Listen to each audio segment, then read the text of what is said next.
出師表。諸葛亮。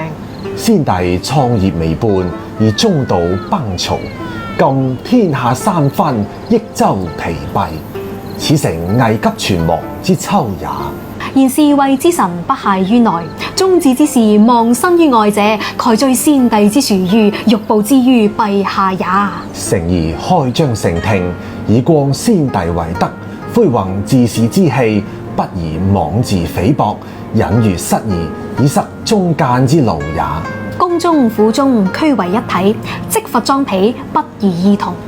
若有作奸犯科及為忠善者，而附有詩論其形象，以昭陛下平明之理，不宜偏私，使內外異法也。